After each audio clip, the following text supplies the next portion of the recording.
been able to join us this afternoon for our talk on backyard composting.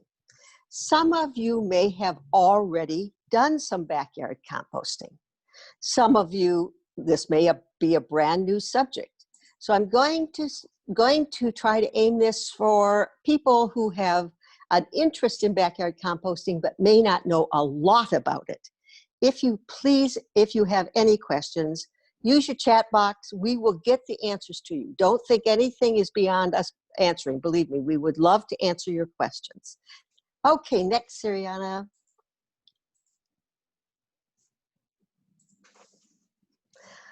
Pastor Gardeners is a program of the University of California Cooperative Extension.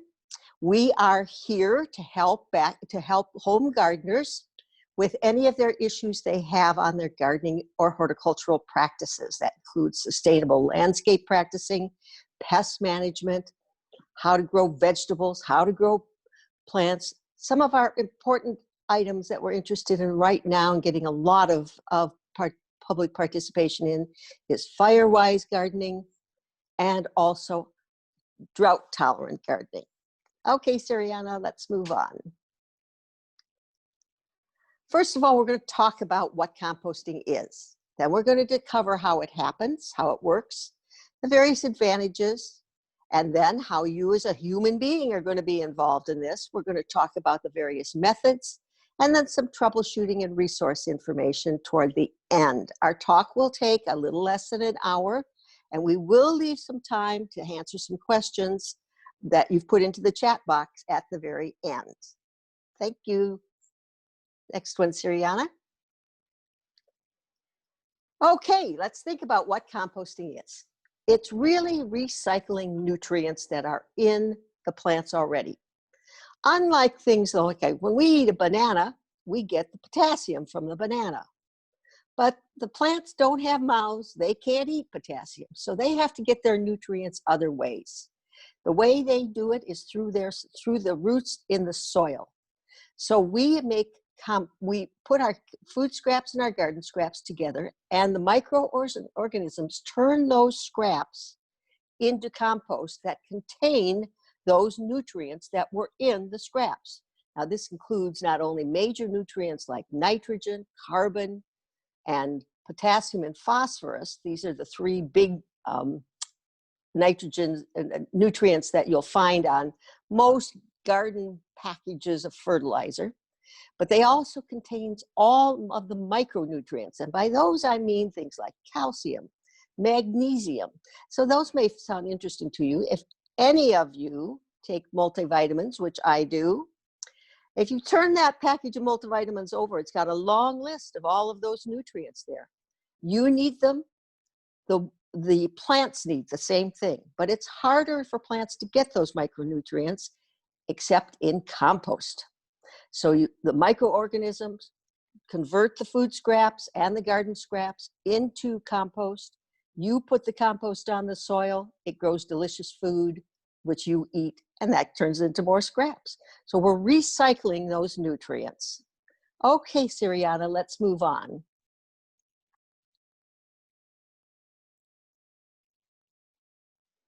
How does this all happen?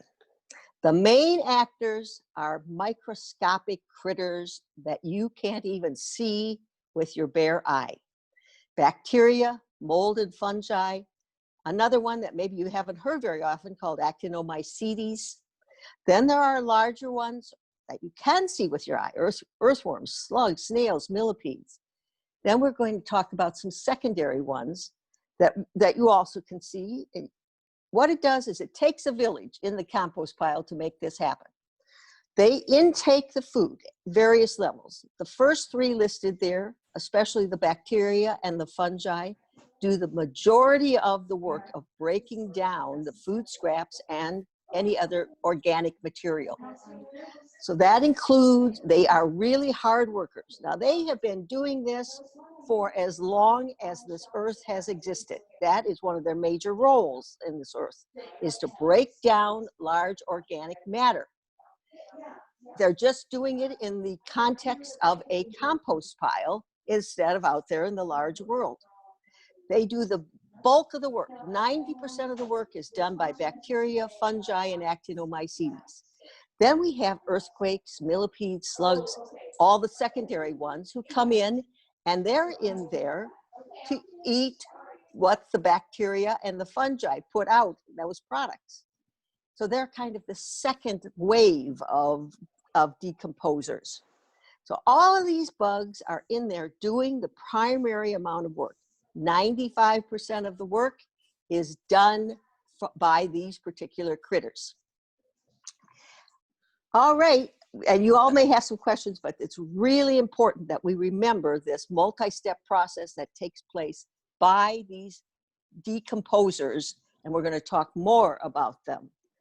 So, All right, Joan, so, yes, please. hi, sorry to interrupt. There's actually two questions in the chat about, so one is about, there are a lot of apples in people's yards right now, and they begin to smell like apple cider vinegar as they decompose. Well, adding a bunch of apples, like 25 to 50% of the volume, reduce the pH of the compost enough to inhibit the composting process.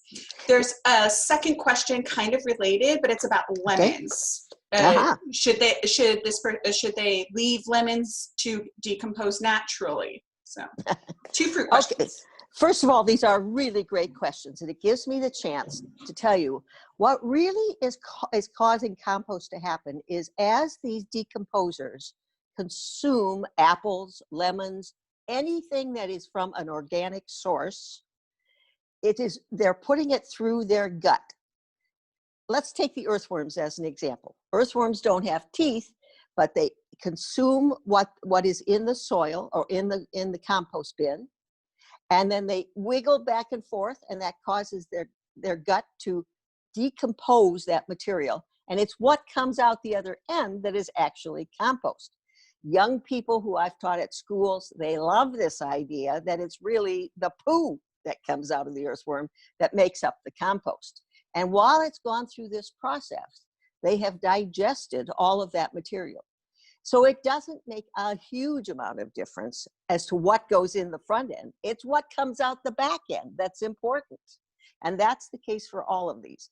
We'll talk a little bit more about these. The question about lemons, I'd like to get back to that in a little bit more detail when we talk about some of the troubleshooting issues. But in general, if you have some organic material, it's okay to put it in. We're going to talk a little bit more about it when we get into the exact things that we're going to put in there. Okay, let's go forward. Now, why do we want to do composting? First of all, it improves your soil. When you put compost onto your soil, let's say an inch or a couple of inches of soil of compost that you're going to put into your vegetable garden. And by the way, I like to add a couple inches in the fall and a couple inches in the spring. It does provide a way for the soil to release some fertility to the roots of the plant. A major role that it plays is changing the structure of the plant. I don't know how many of you live in most of eastern Marin County, but for most of us there, the biggest component of our soil is clay. Clay can be a very sticky and unproductive kind of soil product. Another major component of soil is sand. I have a good friend who lives out at Stinson Beach, and her problem is that she can't hold any nutrients or water in her soil because it's all sand and they all just run right through. The great advantage of compost is that whether you have mostly clay, mostly sand, or a nice combination, compost will help create a structure that will support your plants. Not only physically support them, but it will also support them by holding in nutrients and water. It improves the health and vigor of your plants. Now, I have about 100 orchid plants, and every year they put out so many flowers. And as my neighbors walk by, they say, "Oh, what do you do to those plants that they bloom like that?" All I do is provide them with some compost tea. I do that several times a year, and I get beautiful orchids. It's because the plant is strong and healthy. that it can put out this kind of display of flowers. Same thing with vegetable plants. Your plants, if they have to spend most of their time fighting off diseases or critters that they don't want, it's going to take away their vigor, and they're not going to be able to produce those apples or those lemons as well as they could. So keeping your plants healthy, which is what compost will help do, you are going to have stronger, healthier plants that take care of themselves. It helps the environment. First of all, we aren't using pesticides, fungicides, all of those kinds of things that could end up in the soil, certainly ends up in the soil, and can also end up in water, in our water. It prevents all of this from ending up in our landfills. We really have to be careful about that, because ultimately that's what the future is about, is what we leave behind. And again, we don't have any runoff from chemicals from our garden into our waterways. And because you're not spending money on all of those blue things or green things or whatever, purple things that you have to go and buy at the local big box store or the local nurseries, you're making your own fertilizer. And so you can replace those things and not have to spend that much money on them. These are all, I think, great reasons for doing your own backyard composting. Plus, there's a certain thing that I'd like to just mention that I call the consolation of the compost pile. Every once in a while, I have a failure in the kitchen, or I kill a plant. And instead of worrying or being upset about it, I say, well, it's just going to go in the compost pile. All right, let's move on to our next slide. Now, after we've talked about all of the things, the reasons to do it, and the most important thing is the decomposers, because they're doing the bulk of the work. What is it that we do? Well, the main thing we're going to do is take care of those decomposers. They need the same things in life that we need. They need food, they need air, and they need water. First, let's talk about food. And Siriana, can you move on to our next slide? We have 2 rules for composting. Stop throwing stuff away and put it in a pile. And by stuff, I mean your kitchen scraps, your garden scraps. Don't put it in put it in the garbage, put it in a pile and make compost out of it. And that's what this shows. On the left-hand side are some items that probably come out of your kitchen on a regular basis. They certainly do out of mine. And these things are full of nitrogen. They're very heavy in nitrogen. Now, to our decomposers, nitrogen is kind of like the protein of life. They need about as much of that as we need of protein. So they will take in the lettuce, banana skins, eggshells. Eggshells, they get calcium from those. Coffee grounds, they love coffee grounds. They love tea leaves. They love anything that you would eat, they will eat. And so they will break that down. On the right-hand side, you see a lot of items listed there that are filled with carbon, another critical thing for plants and for our decomposers. By combining the carbon-rich materials like shredded paper, dried grass clippings, leaves. Now, isn't this the time of the year? I don't know about your house, but my house, the leaves are starting to come down. This is a great time to rake up those leaves and put them into a compost pile. So let's stop throwing that stuff away and put it in a pile. Now, this is where I'm going to bring up this question someone asked about apples and lemons. Apples are wonderful. There's no question about it. But unlike for us, instead of eating a whole apple, it's kind of nice to give them an apple that's been broken down and cut in a few pieces. Same thing with everything. The smaller that you make it, the faster, because remember, these critters are microscopic. In a cube of soil, there are millions of these bacteria, fungi, so many of them that are working at it, but they are very, very tiny, and you can't even see them. So if you give them something that's a little bit smaller to work on, they will work on it faster and it will decompose faster. When it comes to lemons, anything citrus is a little bit more problematic for these decomposers. They only do a few things in life. They eat, they poop, and they reproduce, and that's about it. What citrus does is it tends to slow down their reproduction. Now, when the temperature is fine, when we don't have smoky air, when everything, all the other conditions are perfect, it's no problem. But if it's the middle of the winter, if it's cold, and they like it a little bit warmer. Each one of those list of critters that I gave you likes a certain temperature range a little bit more than others. If it's very cold, they just slow down their metabolic processes. And citrus tends to slow that down a little bit. So what I try to do is in the winter time, I don't put in as much citrus. Same thing with pineapple. I try not to put in much pineapple in the wintertime. Now we're going to talk about alternatives to where you can put this that is it's just like backyard composting.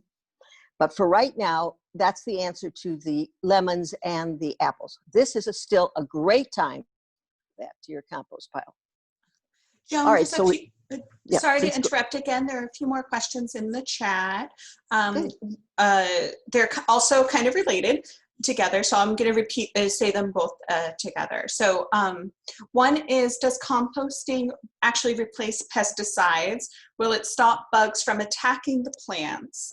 And then the second question is, how to keep raccoons out of the compost pile, or does that really matter? Okay, I'm going to ask to hold the raccoon question till a little later on, and we're going to get to it. As far as composting, the first question again was what? It's compost. Oh, does it prevent diseases and critters from attacking your plants? Yeah, does it replace the pesticides or stop the pesticides? First of all, I have not used any commercial pesticides or fertilizers on my plants since in the last 15 years. I don't use any, none. All I use is compost. When I go to my vegetable garden, people say, how do you get your tomatoes to be that big? How do you get your tomatoes to look so good? Your vegetable garden always looks so good. It's not that I don't have any disease or I don't have any critters trying to attack my vegetables. But again, it goes back to a healthy plant will be able to protect itself. Let me give you an example. When you grow roses, you often, when the new growth comes in the late spring and early summer, you often get an attack of aphids on the very tips of that. The reason for that is because aphids love nitrogen. Nitrogen concentrates in the new growth in plants on those roses. And those, it's usually reddish, kind of a dark reddish color, that new growth. And you'll notice that's where the aphids are too. Part of the reason for that is that if you put in a commercial kind of fertilizer, you've probably seen these numbers on the fertilizers. It might say 15, 15, 15. What that tells you is the amount of nitrogen, potassium, and phosphorus in that particular fertilizer. Compost has all of those same nutrients in it, but it's more like 2, 2, 2. So it's a much milder form. By throwing, when you put in a commercial fertilizer that's got such a concentrated amount of those nutrients, that nitrogen rushes to the tips of those roses, and as a result, it's going to attract those aphids that we talked about. If we use compost, and by the way, that's all I've been using for 15 years, and I get great blooms on my roses. It's not that I never ever see a aphid, but very few. I don't get very many. So what you're doing is you're giving the plant a chance to operate in a more natural way, but it's still going through its regular life cycle, and it's able to protect itself from some of these other things. I'm not going to promise that you're never going to get black spot on your roses or any other diseases, but I think you will find, and this is what the people in the Marin Rose Society tell me, the rosarians I know, they tell me compost is for them the most important fertilizer that they use on their roses. So that's one example of the kind of way that what you're doing is giving the plant a chance to protect itself, to go through its normal process without forcing it into a more unnatural thing that tends to attract critters. By the way, if you see deer going after your plants, what they're after is that new growth that's heavy in nitrogen also. So again, back off of that nitrogen, use compost, which gives it some nitrogen, but in a more natural way that your plants are happier to use it. Also, because your plants will be healthier, if you do get an attack of some kind of a disease, the plant will be able to protect itself a little bit better. Hope that answers that question, and we will get to the raccoon question after a little bit. So, hi, thanks for answering all those, Joan. There's a lot more questions in the chat box. I'm going to ask a couple of them now and then wait, because a couple of them have to do with the slide we're on and the other ones kind of do not. So we're going to wait till the ending of the program because you might answer those along the way. But we'll get to all of the questions, everybody. Thank you so much for asking all of these wonderful questions. So one of them has to do with the slide we're on right now is, shouldn't grass clippings be in the green category? Okay, fresh grass clippings will be in the green category and dried grass clippings will be in the brown category. But it's a great example. Everything that grows, all of your plants, have some green and some brown. The brown stuff is mostly carbon, and that is what is in the cell walls of your plants. So living plants have a lot of carbon in them in the cell walls. They also have a lot of the green stuff in them. As they mature and turn brown, all it is the green stuff is going away. So then it's all that's left is mostly the carbon. Your compost pile, your critters in the compost pile want 5 or 6 times more of the carbon-rich materials than they want of the nitrogen-rich materials. So the tendency is for people to dump in a lot of wet nitrogen-rich foods and underutilize the carbon-rich materials. I've diagnosed a lot of sick compost piles, and that's one of the common problems that I find. Add more carbon-rich materials into your compost pile. Does that answer that question? So grass clippings can be both. If they're still green, think of them more as nitrogen. If they've gone brown, think of them more as a carbon-rich material. All right. Thank you, Joan. There are 3 other questions, but we're going to save them to the end of the program so we can keep on moving. But I'll remember them, everybody, I promise. I told Siriana we'd have a lot of questions. Oak leaves, yeah, I see. Oak leaves are mostly brown. They do fine. All right, let's move on to the next slide then.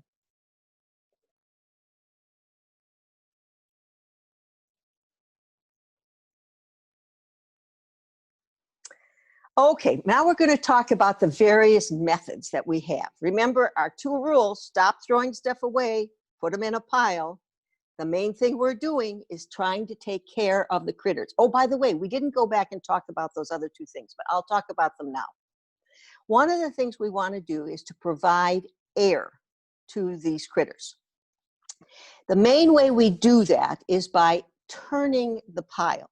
So you don't want a pile to sit there forever. It loses the air and the oxygen, and the critters need that oxygen to be able to take in the food and turn it in, work it through their guts and turn it into compost.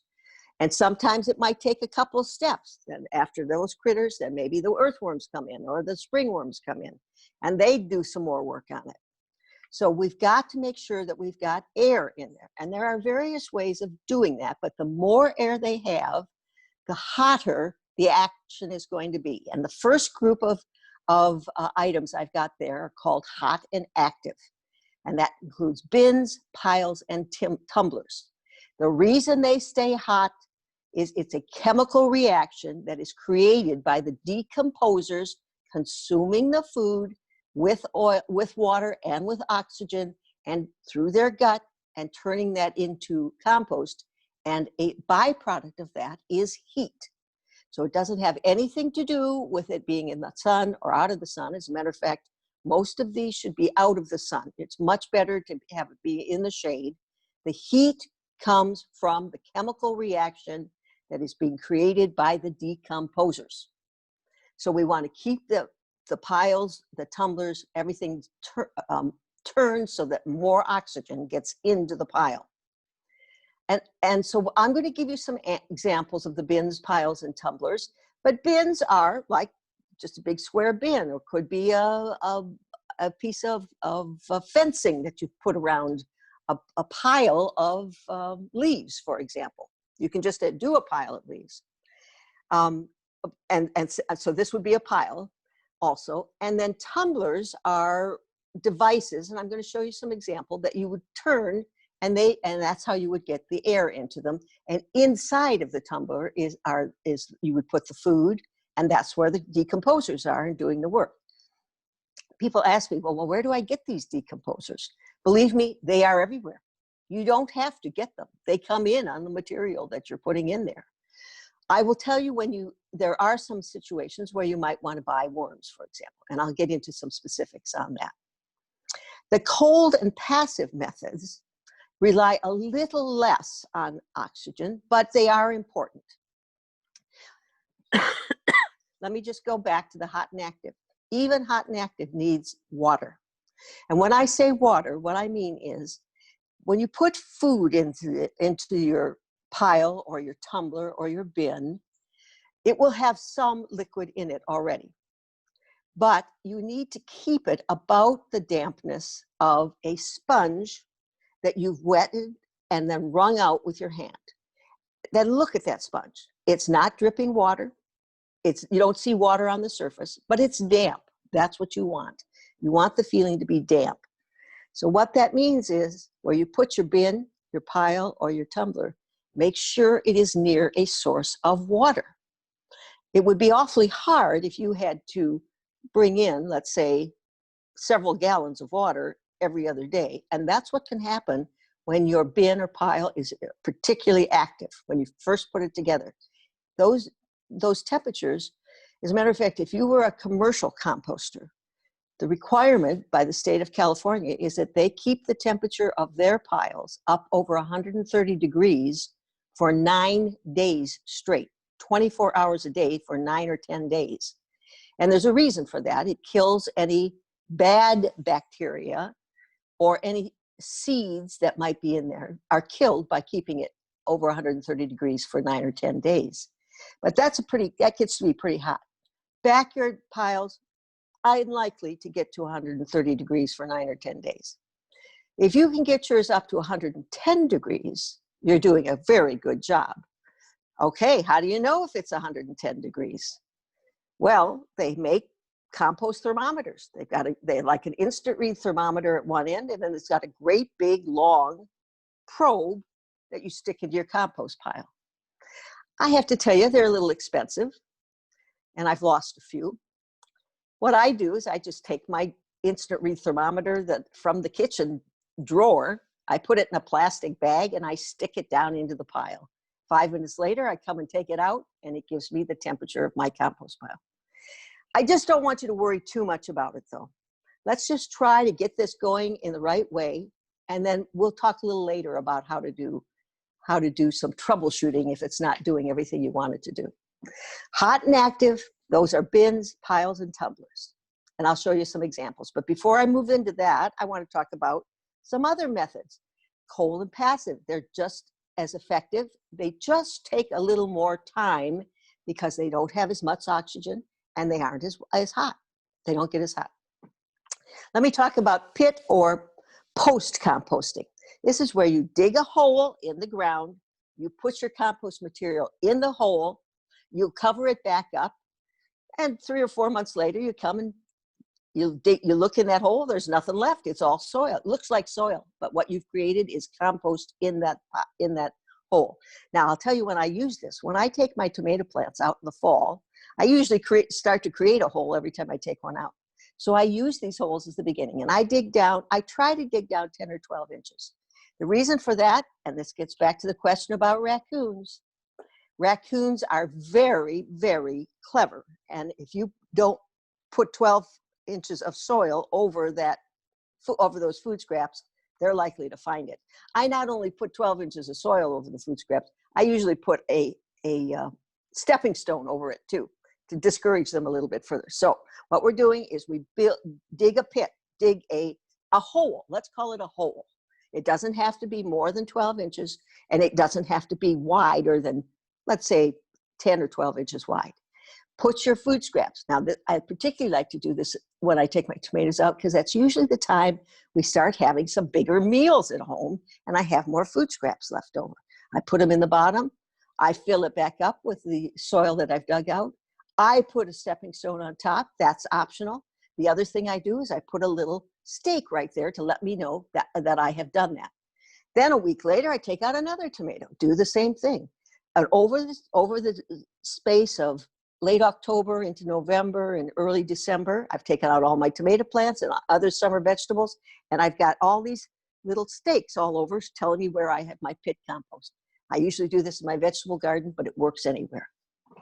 And it's one of the easiest ways to start composting. Believe me, come the spring, you'll be able to plant things in those spots, and you will be amazed how many nutrients are in that soil. Sheet composting is the next one I'd like to talk about. This is a great way to convert your garden from one type of use to another. I have a good friend who wanted to plant a vegetable garden in Mill Valley where she didn't have much sun. The only sun she had was right along her driveway. And it was kind of weedy and it wasn't very nice, but she wanted to put in some vegetable plants there. So what she did is build a sheet compost. And you do this by making layers of carbon-rich material, in this case, newspaper, cardboard, and some food scraps. So she layered the food scraps like you're making lasagna. And you want to make this depending on how bad the material is that you're trying to cover. By the way, if it's just grass, cut it down to maybe 2 inches, an inch or 2 inches, as short as you can make it. Just let the grass clippings fall back in there. If it's nasty weeds, which is what my friend had, she dug them out. I mean, she didn't dig them out. She just let them lay down there, but she did try to cut them down. She had to put down 10 to 12 inches of material. She used mostly cardboard, but you can use newspaper. Just remember, it's going to take a lot. So start out with a small area. I would say start out by something no bigger than 3 feet by 3 feet. You'll be surprised that even 6 or 8 inches of this on top of 3 by 3 foot little area will make a difference. But again, over the winter, I suggest doing this in the fall. This is a great time to be having this conversation. Start in the fall before the rains start, because you need to keep this damp. Remember, we need to keep it damp like a sponge that's been wetted and then been wrung out. And so you need to keep it damp, but if the rains, hopefully if we get rains, that will keep them damp. It takes a little bit of time, but through the winter months, you'll see that pile going down, down, down, and come about February or March, you'll be amazed that you have a beautifully fertile place to plant your plants. Now, you may have a little bit of cardboard left. She did. It didn't make any difference. She just dug through the cardboard down into the soil underneath and planted her plants. Remember, it's the same critters, the same decomposers are doing this work, exactly the same ones. She didn't have to add the decomposers. They come with the material. They're in the soil. They will find what you give them to eat. The next thing I want to talk about is worm composting, or called vermiculture. This is what you're going to do, a similar kind of activity. It's mostly the bacteria and fungi, but you're also going to be adding worms. And you do this in a small container. I have a friend who has done this and kept the container under her kitchen sink. And I do it myself. I like worm composting. It's a small container. The worms do most of the work. The advantage is that you can continue to feed them while they are doing the work and making the composting. It's a special subject. As a matter of fact, if you're interested in it, check in with Master Gardeners. We'll have a talk coming up on worm composting in a few weeks. There are some other methods that you can use that are basically composting. Grass cycling. Mow your lawn, just let the grass clippings fall back onto your grass. the critters will take care of turning those grass clippings into compost. Mulches, organic mulches, will eventually be composted. It's the same thing that's going on. Those critters are consuming that mulch as food and turning it into compost. So there's a whole bunch of different methods of doing it. Let's look at some alternative bins and piles and tumblers on our next slide, Siriana. Okay, up in the upper left-hand corner, we have a lot of homemade bins and piles. I mean, bins that can be created. You can make them out of wood. You can make them out of cinder blocks. You can make them out of fencing. And a good thing to use this for is all of these leaves that you rake up in the fall. Make them into a pile and put some fencing around them so they don't blow all over. The decomposers will find these leaves and they will eat them. Because there isn't a lot of nitrogen in them anymore, it's going to take them a bit longer. You can always add a few scraps. But remember, raccoons are going to be more interested in finding those food scraps. Next, we have a bin that is a little bit more constructed, and to the right of that is a fancy dual tumbler. We have some more tumblers in the next row. Now, what's the advantage of these? If you're having trouble with raccoons or rodents, tumblers are your salvation because they can be usually locked and they can't get into them. And not only that, but it's easy to rotate these and to get oxygen into them. The disadvantage of tumblers is that once you've gotten them full and started, you don't want to add more material. You want to let them go through their whole cycle. Now that might take 3 weeks. It might take 6 weeks. It depends on how the balance between the brown materials and the green materials and how much oxygen you're getting in there, how often you're turning that tumbler. So tumblers are great for if you have problems with critters, but try to remember it's a batch process. You put all the stuff in and you turn it and let it go. Next, we have some bins that also are good for keeping out critters because you're able to close them up. And so that can be a good way to do it. They're a little less expensive than the tumblers are. Tumblers can tend to be a little bit more expensive. And then the last row shows you some three bin kinds of things. And what's the advantage of this is that you start all your food in the far left-hand bin. Put as much in there as you can, and then you can turn that into the middle bin after a couple of weeks. So you're incorporating some air. You're not adding more food. You're just turning what's in the first bin into the second bin. Leave it there for a few more weeks. And then once it looks like it's about finished, turn it into the third bin. So again, you've added some more oxygen and you can then go back and you've started some more into your first bin. So these are all examples of tumblers and bins and piles. All right, Sirian, let's move on to the next slide. Just want to go over a summary. Composting is, remember, recycling the nutrients that are in the food materials that you're putting in there. It's the microorganisms that are doing 90 to 95% of the work for you. You have to add things by taking care of these decomposers. You have to give them the food in the first place, make sure that the dampness level is about right, and make sure that they get continuing sources of air. But please don't make it overly burdensome for yourself. The simpler you make it, the more likely you are to do it. And to be honest, the more likely you are to be successful. All right, now, looks like we have more questions coming in, Siriana. Yes, we have actually a lot of questions. And so I have them all ready. So I'm going to just kind of start at the top from where I kind of kept quiet because everyone was asking very related questions. It was great. So if this one actually is not actually related that much to composting, but what does blood meal do? So blood meal is a natural product that is very, very rich in nitrogen. And it comes primarily from blood that is left over from slaughterhouses and other things like that. They use the blood recycle it into a dried product that's called blood meal. So it's very, very heavy in nitrogen. Great. And just for everyone who has questions, please continue to type them into the chat box. I am reading them aloud to Joan, as you can hear and see. And so just continue to type them in. We'll get to them. The next question I have is adding sourdough starter. Can you add sourdough starter discard into the compost? Yes, you can. Any natural product. Yeast is a natural product, so you definitely can put it in there. They love it all. Mm-hmm. And then the next question is any foods that should not be put in the compost? Okay, we've talked a little bit about citrus and pineapple because it slows down their reproductive system.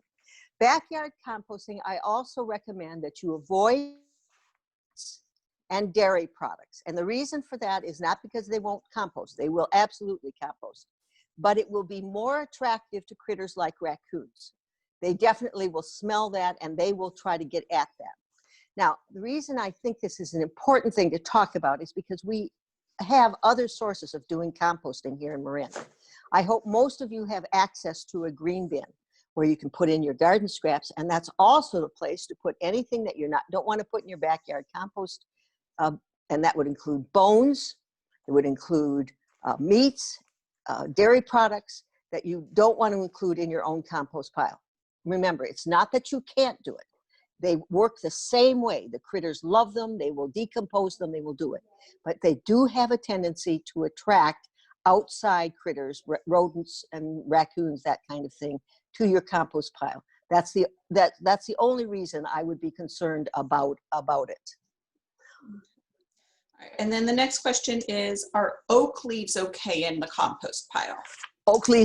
All leaves are absolutely okay in the compost pile. You will find that certain things will break down faster and easier than other things. Lettuce breaks down faster than oak leaves. The reason is because oak leaves have a lot more carbon in them, and the critters have to work harder to get that broken down. They will do it. It just takes them longer to do it. So it's a trade-off of time versus not having a source of it. Your alternate source is your green bin for those kinds of things, but it will happen. Now, here's another alternative for your oak leaves and any of your leaves. Put them in a big pile, just the leaves themselves, or anything else that gets in there. It doesn't make any difference. Put some fencing around them so that the wind doesn't blow them away, and just put them way at the back of your property and let it sit there. It's going to take probably 6 months, but believe me, those critters, they are doing exactly the same work on that leaf pile, and you end up with a product called leaf mold, which is very useful in gardens because it's full of fungi, very good fungi for the soil. So that's another alternative if you have way too many oak leaves and you want to deal with them in a separate way. But you can absolutely put them in your compost pile. They're a good source of carbon. Okay, great.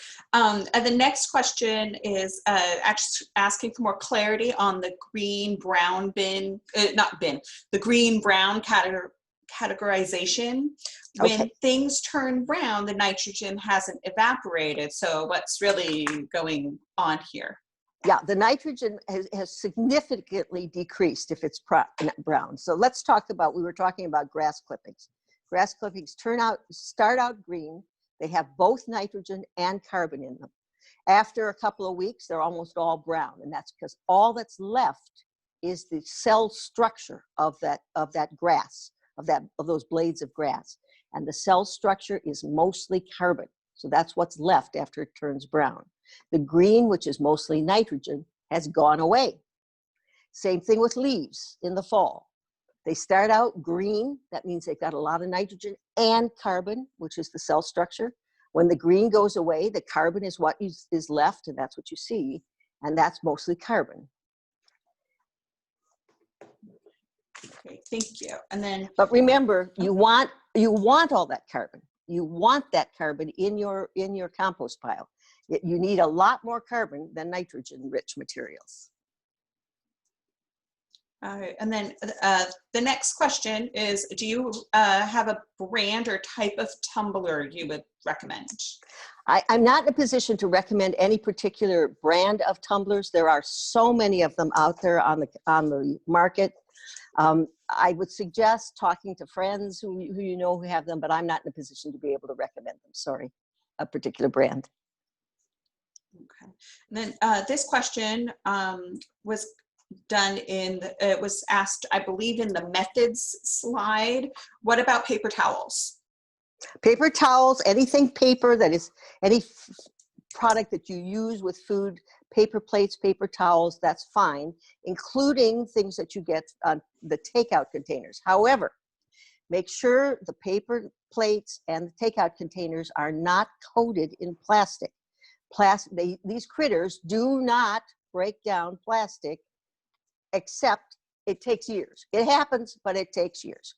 And you're just much better off. Just avoid anything with plastic. You don't want plastic in your compost pile or your bin. So make sure it's just paper, paper towels, paper napkins, pizza boxes. We got a pizza. We're not big pizza eaters, but we got one last weekend. That was great. And it's that can go in too, especially if it's food soiled. Great. And then another question about tumblers is, how often do you turn?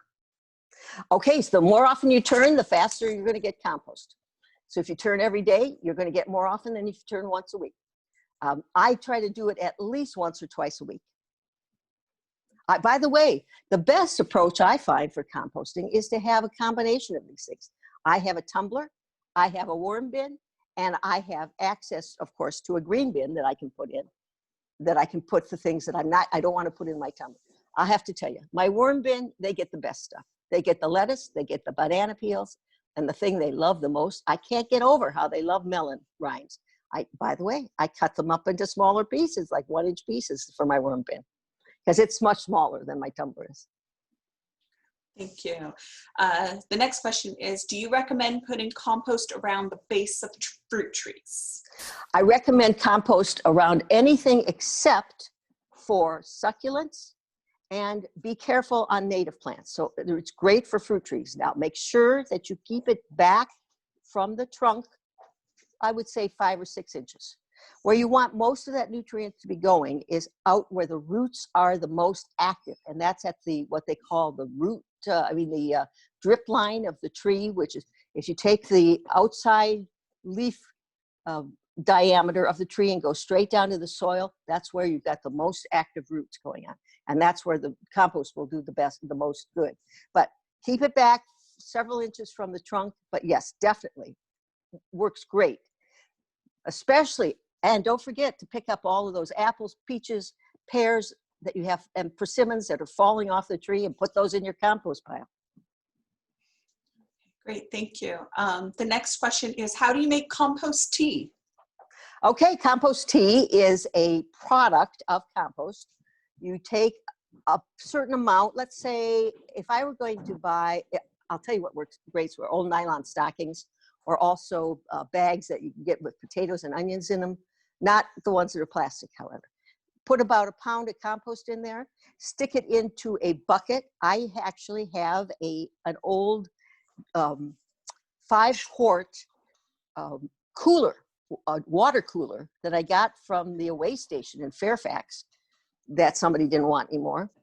And then you're going to leave that in there for about 24 hours. Fill it up with about 2 or 3 gallons of water with 1 pound of compost, and just let it sit. All of those critters, all those nutrients are going to come into the water, and then that's what's compost tea. So then you drain off the water and use that for watering. I particularly use it that's what I use on my orchids, is compost tea. And my orchids love it. It's easy to make. Now, I will tell you, you have to keep that solution aerated. Remember, food, air, water.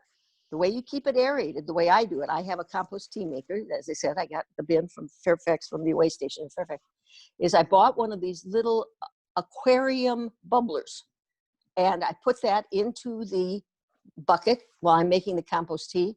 It bubbles away it takes 24 to 48 hours. A day or two is what it takes. So I use my aquarium bubbler in my bucket with the compost and a couple gallons of water, bubbles away for a day or two, and now you've got compost tea. That's how you do it. Thank So you. you've made your compost, and now you've made compost tea from that. Thank you, Joan. The next question is it safe to use droppings from backyard chickens? They've heard that you should not incorporate pet waste, i.e. dog poop, but specifically backyard chickens, sounds like. Okay, first of all, you're right. Avoid any feces from animals that eat meats. So that would be dogs and cats, human beings, avoid those. Chickens, rabbit poo is about the best in my view. Chickens are great. You can even use steer manure, but be a little careful about that. I would tend to want to compost that, let it sit for a few months in a pile of its own before you added it to your compost pile. So what you're doing is you're adding manure into your compost pile. Another thing that I try to avoid are ashes out of fireplaces. I don't get this question as much as I used to. I think maybe we're not using our fireplaces as much. Avoid using ash from your fireplace in your compost pile. So certain manure is okay. Rabbit, chicken, good. Any domesticated animal, dogs, cats, bad. And no human waste, of course. Thank you. This one is it's more of a specific question. Their geranium are in large pots on a deck. How often should they add compost? Yearly, twice a year? What do you suggest? I suggest twice a year for anything that you're going to add it to the soil. And this is particularly good if you're doing vegetable gardens or around your fruit trees, twice a year, fall and spring. Then what I would suggest with potted plants, that's where I would use compost tea, the liquid that you're making from compost. But if you just want to add a half a cup or a cup of compost on top of your geraniums in a pot, that's fine too. My mother used to grow geraniums in great big pots. I mean, really big ones. And so the bigger the pot, the more compost, of course, it can take. You never need more than about an inch or two of compost on top of the soil. And this brings me to another point. Don't worry about moving it down into the soil. Those same critters that are making the compost will pull it down into the soil. Those same category of critters. By the way, they are already in the soil. You don't have to do anything special. Just lay it on top. It might take them a week. It might take them 10 days. They will get the nutrients down into the soil. Don't worry about it. You're much better off doing that than disturbing your soil. Try to avoid disturbing your soil as much as possible. Okay, great. There's a question about about what is the average ratio of green to brown? Maybe ratio of green to brown? Because there is some brown in all of the green things, you don't need this much, but they need 20 to 30 times as much brown as is carbon-rich material as nitrogen-rich, 20 to 30 times. But aim for 5 or 6 times as much brown as green. Aim for that.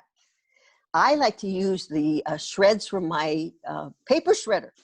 These compost critters are the best security device you can have.